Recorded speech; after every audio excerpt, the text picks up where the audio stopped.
Rom Whitaker is one of the world's top reptile experts. He has traveled the globe studying snakes, lizards, and crocodiles for over 50 years. And after all this time, there is still one creature that fascinates him beyond all others. He may never have seen one in the flesh, but it's there in every reptile he studies. For Rom, it's the king of the reptiles, the animal that symbolizes nature's most amazing adaptations and magical abilities. It's the dragon, and I'm on a quest to track one down.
You know, this little Godzilla I made when I was 4 years old. My mother saved it all these years. In fact, it's an antique now.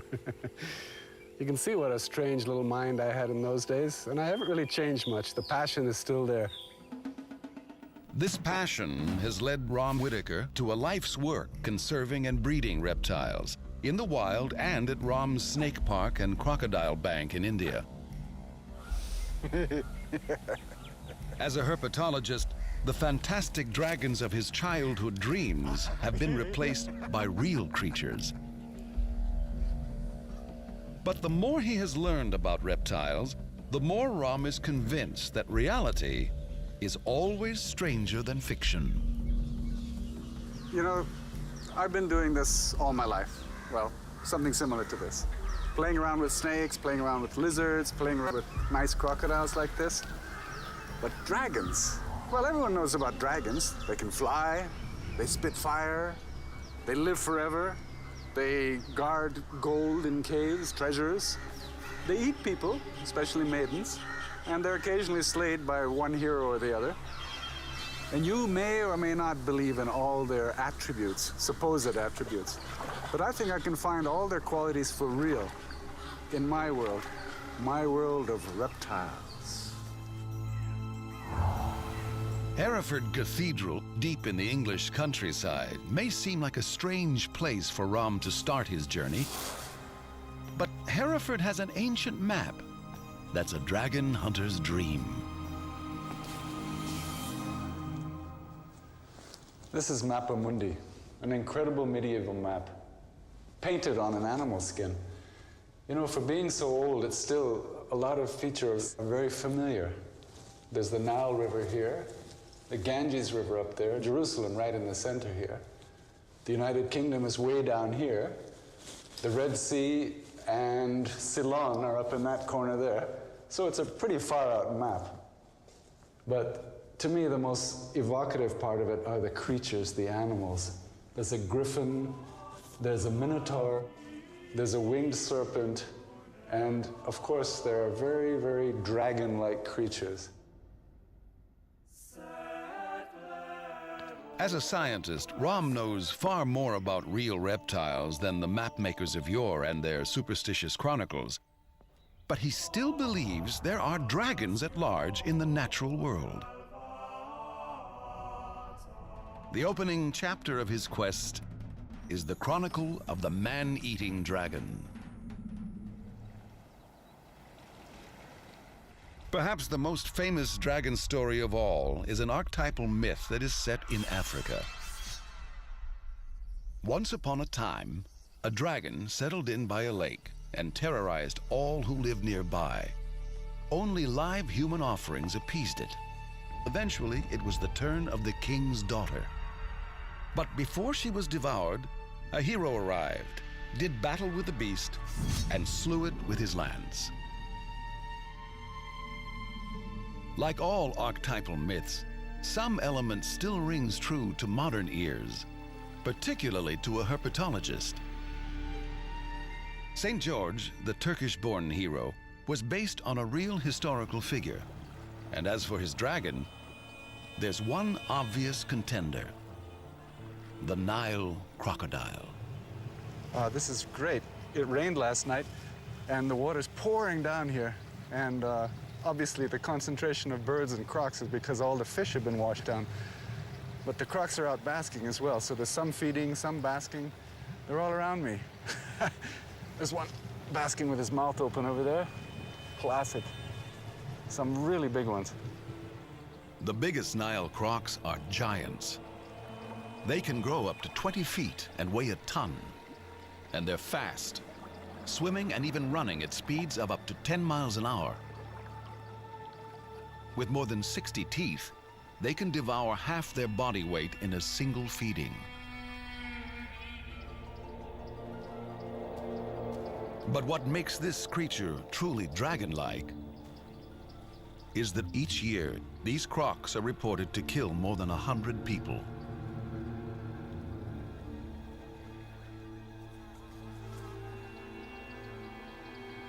They are worthy adversaries indeed. But Rom is not out to slay dragons, just to track them back to their very beginnings.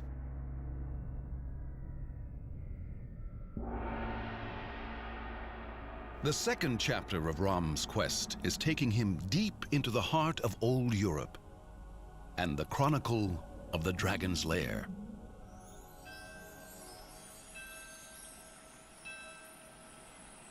Ljubljana, Slovenia, a land of lofty mountains, dense forests, and dark fairy tales.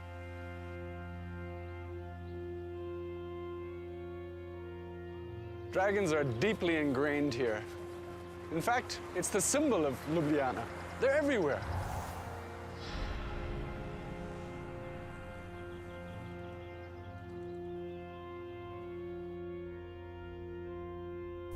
Although Slovenia's capital may be crawling with dragons, as everyone knows, a dragon's lair itself needs to be deep within the bowels of the earth. Fortunately, this country has some of the world's finest dragon real estate, here in the Postojna cave system.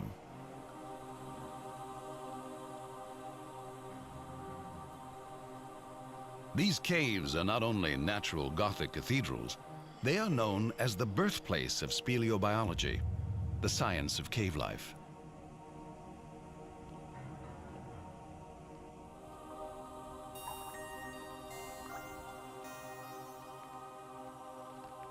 There's a menagerie of most peculiar animals living in the inky blackness. And perhaps the most bizarre is what locals in the past believed was a baby dragon. Like a medieval knight, Rom prepares to enter the dragon's realm.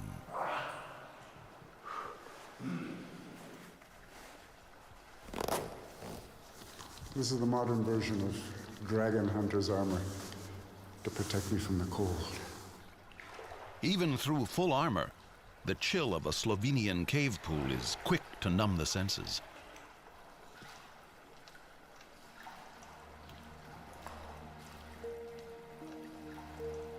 But soon, out of the gloom, strange visions begin to take shape.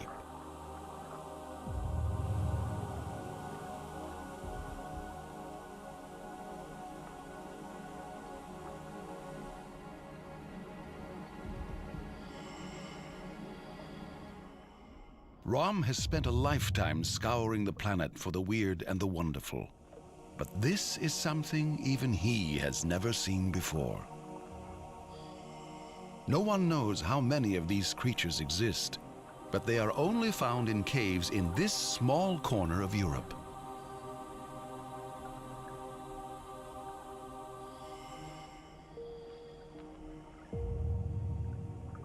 The baby dragon in this watery lair is in fact a blind salamander known as the Proteus, or the Olm.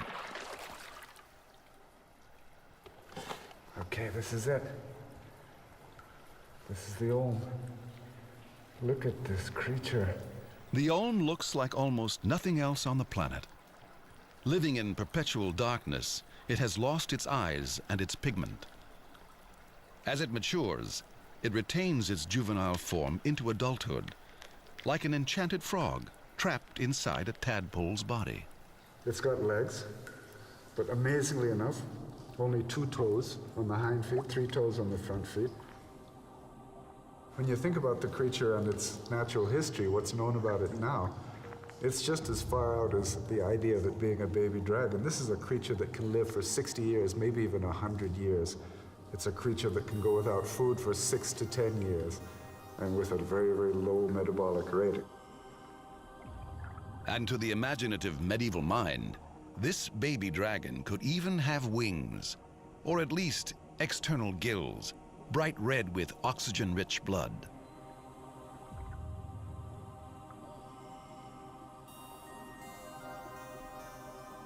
As far as the tree of life is concerned, this creature is very, very much out on the edge. He's out, way out on a limb. The Olm might not be the biggest creature in the world, and it's not even a reptile, but dragon is a state of mind. And its long fasts put Rom in mind of dragons waking from eons of slumber, famished and dangerous. But however dangerous a hungry dragon might be, it's nothing compared to the wrath of a dragon whose lair has been plundered. Rom's quest heads east to India and the Chronicle of the Dragon's Hoard.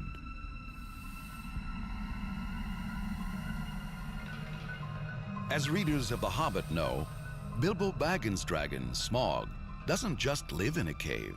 He guards the cave's vast hoard of treasure. Rom grew up with old Indian tales about the lengths to which wealthy Maharajas would go to protect their riches.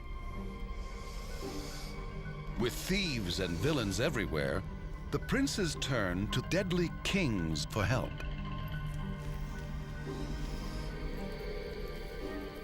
With unblinking eyes, the king cobra is as vigilant as any dragon, capable of killing a man with a single bite.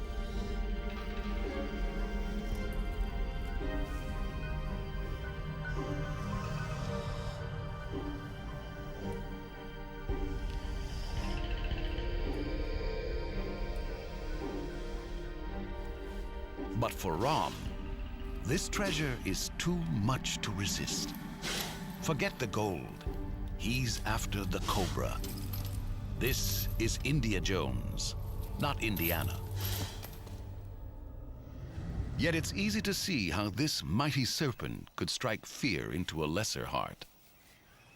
People are understandably very, very frightened of venomous snakes. And, I mean, getting bitten by a snake and then seeing someone dying, it's like a bolt from the blue. And just consider the fact that a king cobra can grow to 18 feet long, producing 7 milliliters of venom, enough venom to kill an elephant or a couple of dozen puny human beings. Rom has been lucky enough to survive several venomous snake bites, but in the process, he's developed an allergy to modern antivenom. A bite from this snake would almost certainly be fatal. Venom is just a step away from fire and leads Rom into the next chapter of his quest, the Chronicle of the Fire-Breathing Dragon. If you're unfortunate enough to be on the receiving end of its strike, this Indonesian spitting cobra does indeed spew fire. It may be smaller than its Indian cousin, but it makes up for it with some serious attitude. Not content to deliver its lethal venom in a bite, it's developed a technique for spraying it directly into the eyes of any potential adversary. Man, this is the ultimate defense. If I was a mongoose, I'd be running the other direction really fast. The snake doesn't have to get any closer than this to the mongoose. He sprays it in the eyes, and it hurts like heck. I mean, it's like getting soap in your eyes times 10. So the mongoose races in the other direction to clean his eyes out. The way a spitting cobra can do this is by having a venom which is very fluid. It's not as viscous as the venom of an ordinary cobra, so that it flows through the air like a spray gun. And this probably means that the venom of a spitting cobra isn't as toxic as the very viscous, concentrated venom of another cobra, but I'm not going to try it out, of course. It's found all the way, well, over much of Asia, and several species are found in Africa. It's a pretty common snake.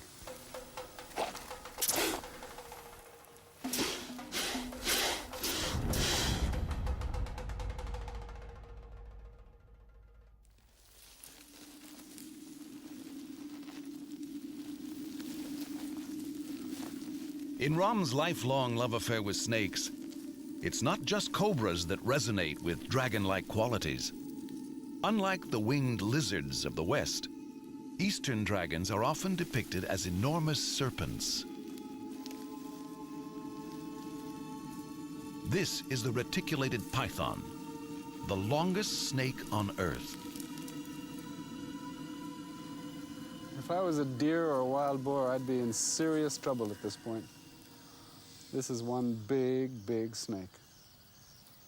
The Roman naturalist Pliny describes an Indian dragon as so enormous that it could envelop an elephant in its coils. Accounting for a little embellishment, he may well have been talking about this python. This is a python which grows to close to 30 feet long, and our female here is close to 20 feet long. They have a fearsome reputation. In fact, reticulated pythons have actually swallowed human beings. And, well, this one could certainly take me down, maybe not swallow me, but certainly could suffocate me to death if she wanted to. She is strong, and also one of the most gorgeous snakes in the world. Look at that. I mean, she is totally beautiful. Real and imaginary serpents and dragons may dance deep within the human psyche. The almost universal fear of snakes may have a hereditary component. An aversion to snakes would have helped our early ancestors stay alive.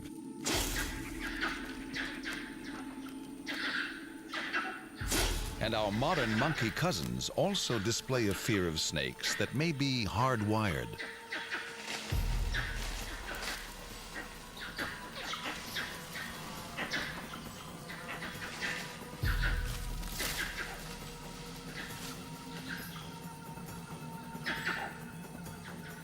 Ram thinks an attraction to fear may partly explain his passion for snakes. When I was a young whippersnapper, one of the first things that I really recall very, very strongly is going to the New York Natural History Museum and seeing those giant dinosaur skeletons. And my fertile imagination went soaring into space. And it was kind of love at first sight in a strange way. And I can't speak for all the other kids in the world, but I do know that there is this universal fascination, maybe fear, but certainly a fascination for something dragon-like, some giant reptile, be it a snake or be it a huge lizard.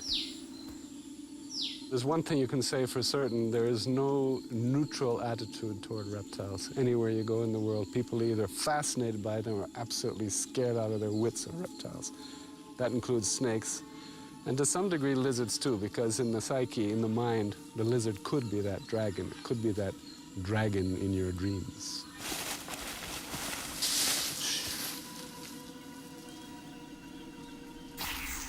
There's more to dragons than hoarding gold, devouring maidens, and fighting with fire. The serpents and dragons of the East are known for their wisdom. Even the dragon Smog was fond of a riddle. Ram believes he can find a creature of flesh and blood to match the legendary cunning of these mythical beasts.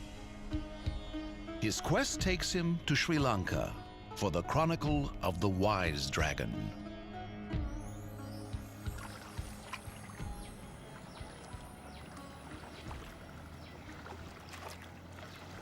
Intelligence and adaptability are two keys to success, especially where territory has been shared for centuries with multitudes of people. Here in the suburbs of Sri Lanka, water monitors have not only survived in society, they've become an essential cleanup crew. By night, they still seek the safety of undisturbed mangrove swamps. But as they wake with the heat of the morning, they make the short commute across the river to earn their keep at the fish docks.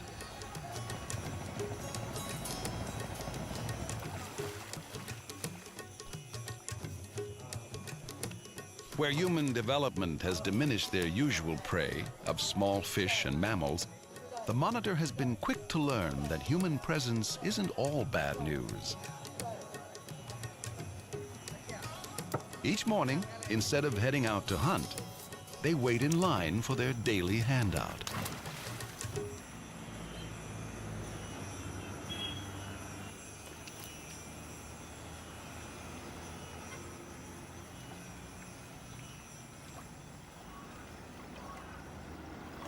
We've got 10 large adult water monitor lizards here. And they probably weigh on the average about 50 pounds each, so you've got about 1/4 of a ton of water monitor lizards a couple of yards away from the main highway on the west coast of Sri Lanka here. I don't particularly agree with the idea of polluting the river, but these are the scavengers who clean it up. You know, Sri Lanka is kind of weird in the sense that they don't have any vultures here, no vultures at all. So these guys play a role in the river anyway of cleaning the place up. Adaptive scavenging behavior like this is more often seen in mammals than in reptiles. But for Ram, this lizard is so smart, it almost transcends its cold-blooded heritage. Whenever I've watched water monitor lizards, to me, of all the reptiles, these are sort of the most mammalian, you know, the kind of reptiles that we can really identify with because they have that curiosity. There's one licking my leg right now. They have that opportunism. They're kind of like a reptile mongoose, if you put it that way. And, you know, no other reptile seems to have the kind of intelligence or awareness or alertness that these reptiles have. This is very unlike most reptiles who are much slower, laid back, and sort of lazy-eyed, you know what I mean? Monitor lizards have been reported to cooperate with each other in foraging by luring crocodiles away from their nests so they can steal their eggs. And feeding studies have shown that one species is even able to distinguish numbers up to 6. In effect, it can count.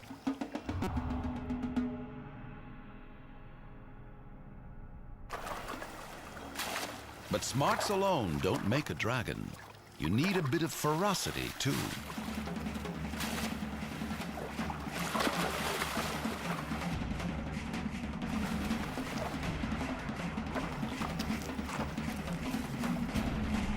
With a little imagination and some oil paint, right here in Sri Lanka, there is all the horror of a medieval dragon.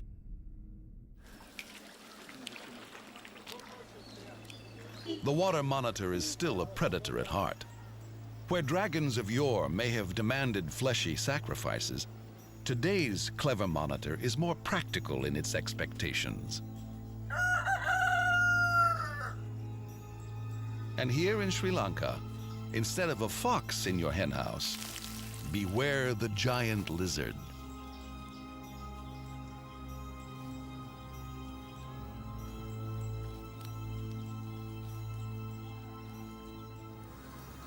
I'm literally nose to nose with a 7.5-foot water monitor lizard. I know about this guy because he's a regular visitor to this yard. They keep chickens here, and he keeps visiting in the hopes of getting one. In fact, he occasionally does get one. He's a well-known citizen of this area. When water monitors approach their full size, they seem to throw off another one of their reptilian constraints. A big lizard like this doesn't have to bask in the sun in the morning to be warm. Whatever heat he gained the day before, he's ready to go early in the morning. A small lizard has to bask first before it can rev up and get going. Free from the reptilian need for constant thermal regulation, the water monitor becomes a much more effective predator and a more dangerous subject for a close-up. I'm kind of worried about that tail, though. If he bends it back the other way, I'm gone. A slap in the face wouldn't be good. Whether hunting or foraging, the water monitor's keen intelligence is matched by an equally sharp sense of smell. Everything a water monitor does seems to be guided by smell. Whether it's finding food or finding a mate, that forked tongue works the same way a snake's forked tongue does. They have something called Jacobson's organs in the roof of their mouth, and they pick up particles of scent from the air and from whatever they're looking at and smelling, and it delivers it right to the roof of the mouth. That's what he's doing now. He's smelling what I've got, but he's a little wary of me. He's not quite sure about my intentions here. When dealing with an adversary too big for its teeth, the water monitor employs its next most effective weapon. And that's his main defense, if he wants to. He can give me a good whack with his tail. Smarts. Better sort of keep back from it. Whee! This whole tail lashing is just simply his way of trying to see me off. I mean, that's a real good, very, very effective defensive whip, and it hurts. It really smarts. I don't know why he's being so nasty to me. Here I am feeding him. I mean, come on, guy. Every dragon hunter bears his scars. And here in Sri Lanka, Ram's picked up another to add to his list. Dragons are complex beasts, part myth, part science, part dinosaur fantasy. But whatever the inspiration, one thing all dragons must do is fly. Ram is going to prove that anything fiction can do, fact can too. This is the Chronicle of the Flying Dragon. Probably the most famous flying reptile that ever existed was the pterodactyl, back in the dinosaur days. A massive, leathery winged flying creature that sort of gave us all the creeps when we were little kids. Pterodactyls may be extinct, but for Ram, their dragon-like relatives still cast their shadow upon the earth. And he's come to the rainforests of India's Western Ghats to catch one. It's known to modern science as Draco de Sumieri.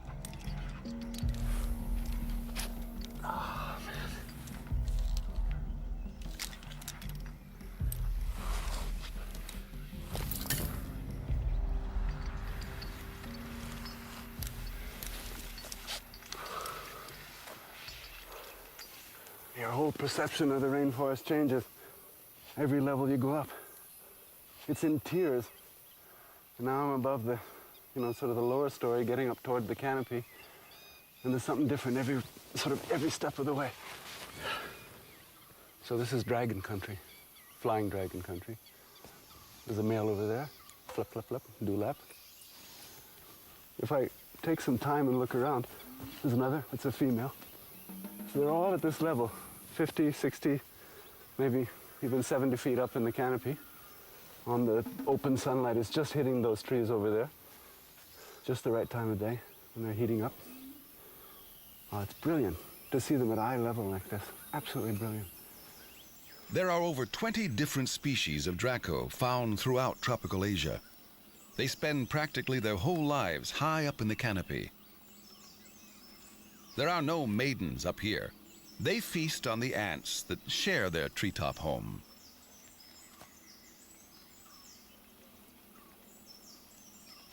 When threatening rivals or attracting a mate, the males blow their cover and extend the bright yellow flap on their neck in a display called dewlapping.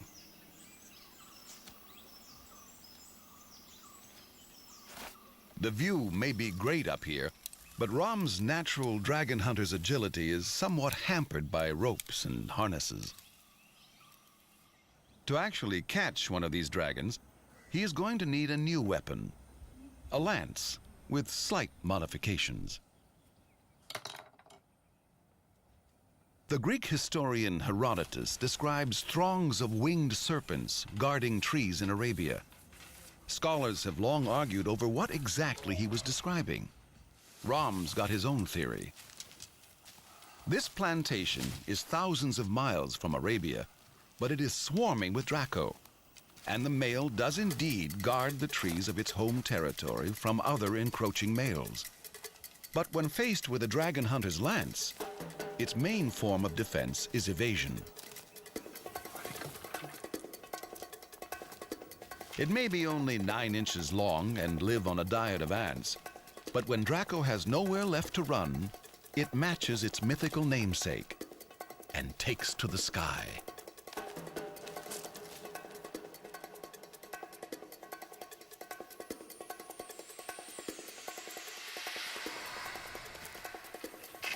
This side, this side, this side.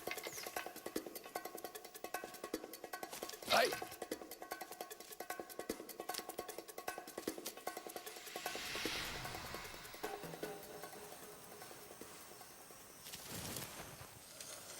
Okay, little guy. Quickly, quickly, gently, gently. Oh, okay. Rom's perseverance finally pays off. Oh, what a beauty. One amazing lizard. It's a male, for sure. It's got this huge yellow dewlap. It's really fragile. Look at this. I'm trying to be as gentle as I can with it because it just seems like skin and bones. And probably most remarkable of all, if you gently stretch it out, they got these amazing wings. Look at that. The first time I ever saw one of these, I thought a butterfly was floating over me, literally. Then I saw it land on a tree and catch an ant. That's no butterfly. This is, to me, one of the most remarkable reptiles on the planet. And Rom believes Draco's amazing dragon-like abilities wouldn't have been lost on earlier visitors to these regions. Back in the days of yore, explorers would go to the deepest, darkest parts of the East Indies. They'd come back with real drawings of things like rhinoceroses. This is the first time the civilized world had seen anything like this. But they'd also come back with amazing, fanciful drawings of lizards looking very much like this, only they depicted them as 30-foot-long flying dragons. They looked very, very much like what we've got here. So they really did see some real stuff, but then their minds went a little bit wild and sort of took it to the extreme. And maybe that's why they called it Draco. I'm sure that's why they called it Draco.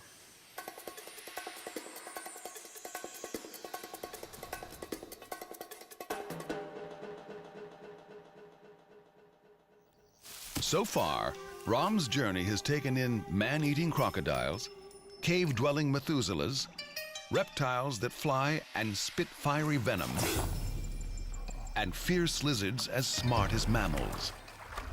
Now he seeks a dragon that needs no embellishment or artistic license.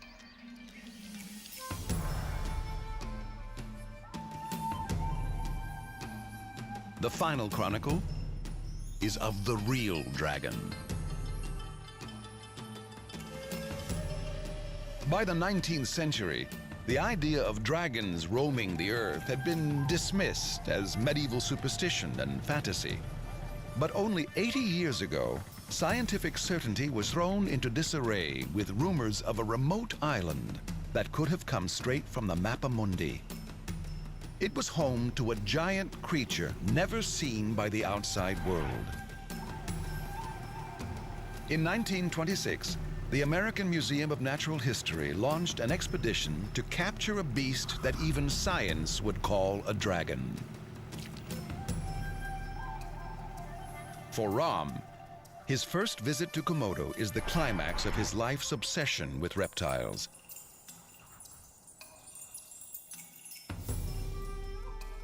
In his excitement, he too can almost sense the monsters in the landscape. For a dragon hunter on a crusade, this is the Holy Land.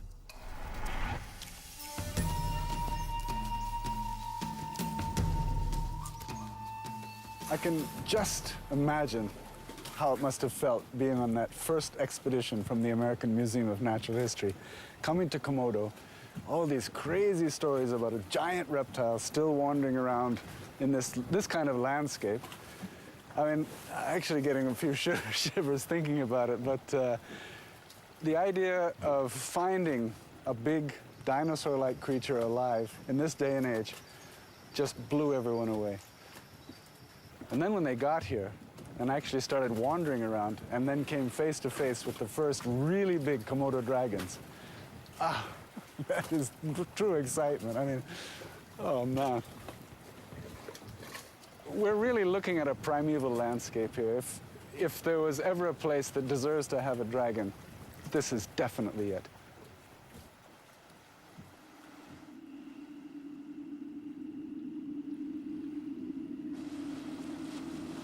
The next morning, Ram's chance to see a living dragon has finally arrived.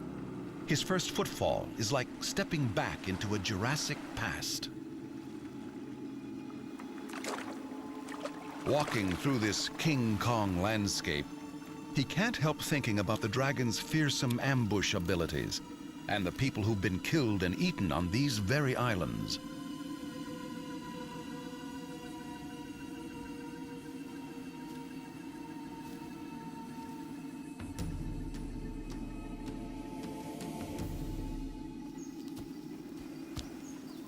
Oh man.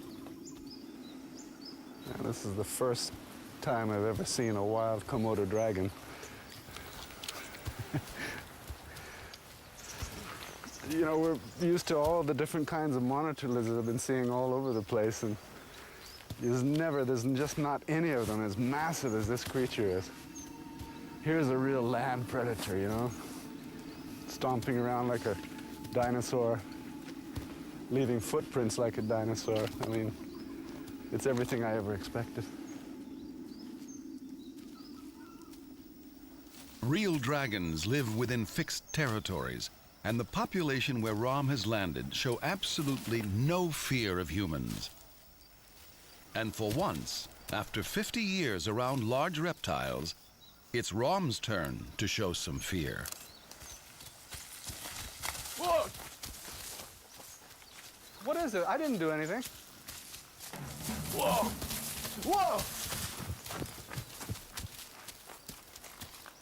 No, I didn't do anything. I really didn't. I don't have any meat. No, I don't. Nothing. Really? There are very few reptiles who will do this.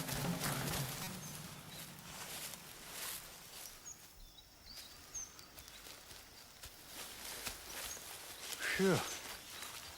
They say that reptiles get tired real easy. How about humans, man? Tiring me out. This is scary, you know. The only time I've ever been chased by a crocodile at her nest. Not a free-ranging, big lizard like this. And from what I understand, it's not just for fun. If he catches me, if I trip, I'm meat. Ram's right to... As recently as 2007, an 8-year-old boy was attacked and killed by a Komodo dragon, not far from this very spot. You know, when I first landed on the beach there, I just wandered around all by myself, you know, and I wouldn't do that now. No siree.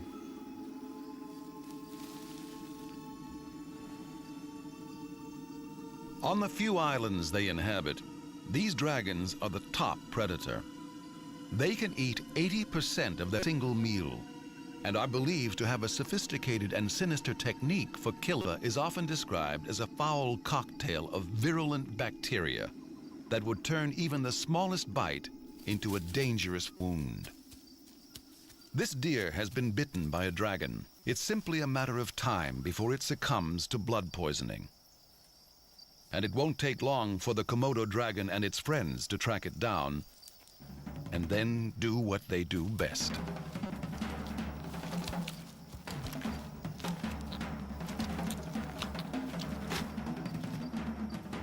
Scientists have tried to discover which bacteria makes dragon drool so toxic, a reptilian fiery bite. Ram wants to get to the bottom of this. To do this, he needs...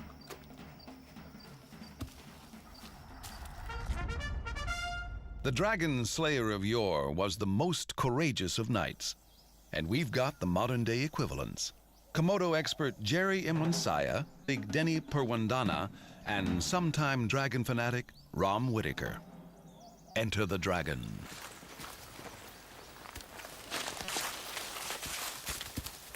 It is stretched from tiny olm and diminutive draco to dragon, but here on Komodo, you don't need your imagination.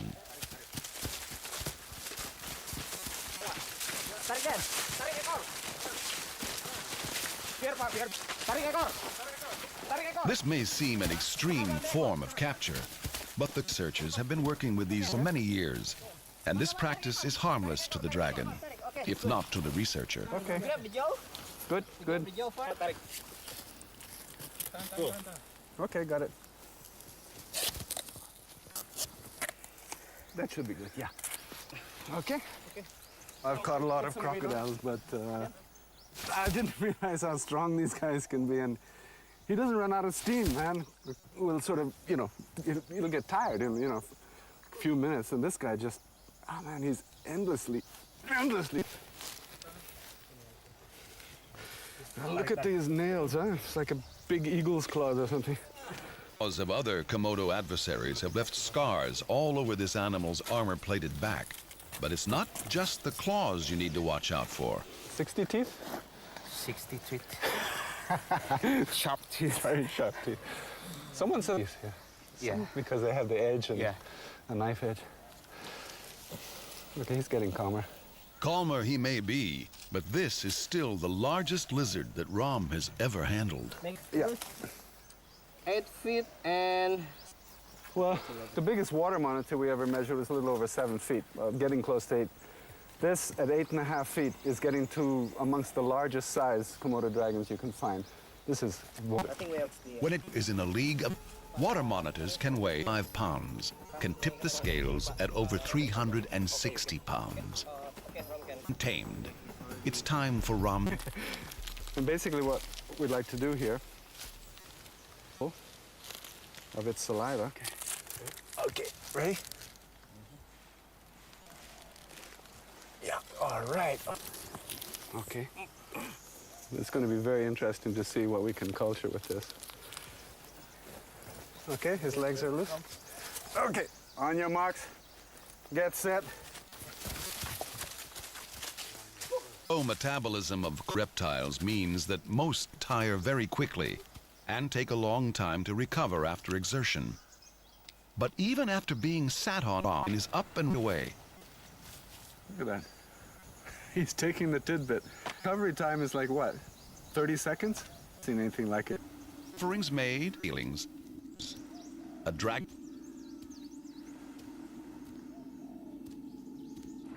Saliva samples in hand, heads for the nearest lab. It might not be the most conventional, but at least it's safe from hungry dragons. The next step in logical study, sample of saliva samples. Now I'm basically taking a swab. What I just did, in order to, we can get the kind of from both the human being and the dragon. The dragon's saliva and Rom's own are smeared into different petri dishes on which bacteria thrive. This is not exactly the most sterile situation you can imagine, but I should know what I'm doing because way back in the Vietnam War days, I was trained in this stuff as a lab technician. Man, I took hundreds of swabs and took lots of blood samples from thousands of soldiers. I actually never thought I'd be doing it with... Do it. And I got to incubate overnight. We should see something. Rom's hoping the samples decisively who's more dragon or dragon hunter.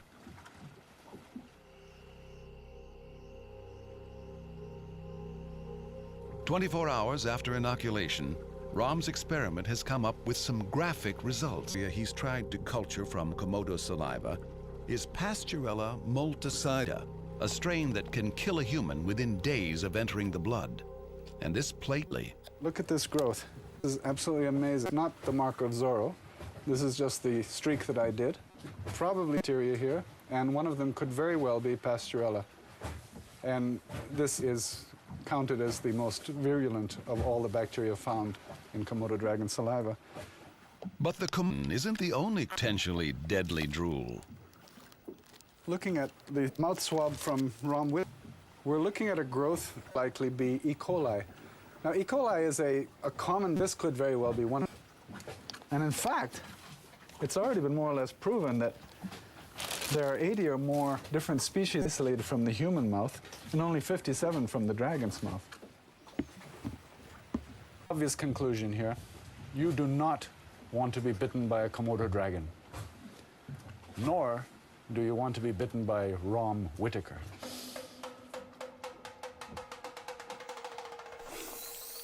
Rom's experiment has shown that in these tropical conditions, any saliva is a potentially lethal cocktail. But this doesn't as formidable. I've got a brand new respect for these dragons. They really understood or realized what I was going to meet. To be there, to experience them, is something out of this world. They have different personalities, that's for sure. There are some fairly calm ones, some very serious ones. In fact, so serious that I was definitely on the menu with that. And if we thought we were at the top of the food chain, well, meeting up with a dragon like that, you have to think. I think we're very, very conscious of this visceral fear we have of being prey. A tiger, a leopard, toss us around like a rat, swallow us down. Taking it to another level, there's something even more tall. A giant python, in case a giant lizard on Komodo. There's something that makes you shiver just a little bit. Even a guy like me who's supposed to know reptiles really well. Despite the scientist within, Rom's in the real world has opened his eyes abilities. He's realized that whatever's compulsion for reptiles may be the same thing that's made the dragon such an enduring symbol all around the world.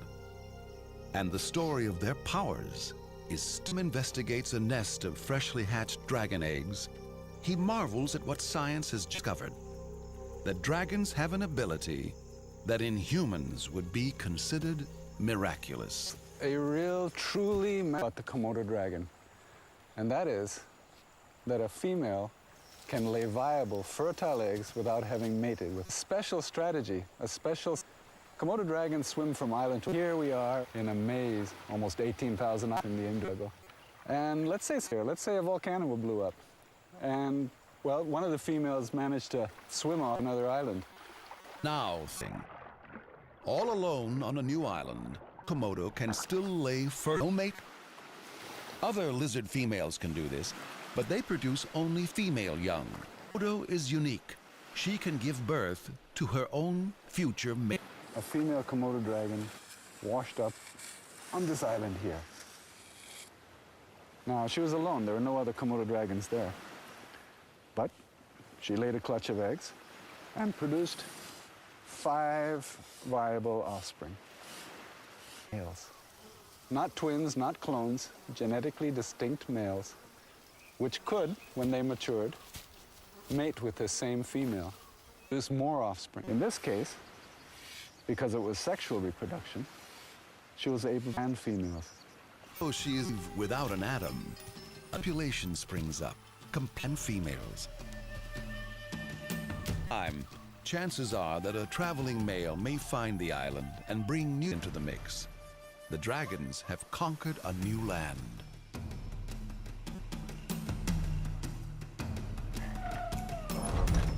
For Rom Whitaker, scientist, the abilities of reptiles continue to astonish, and well, and all around us in the real world.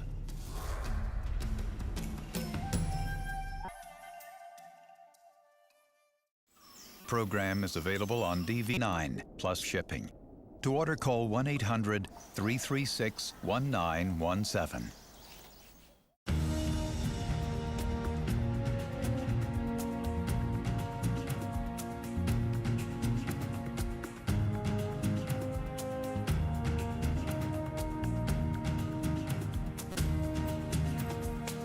Next time on Nature, the polar bear, built to survive the icy north. The grizzlies would rarely meet, but the Arctic is melting. Will the grizzly climb the Arctic? Hang on.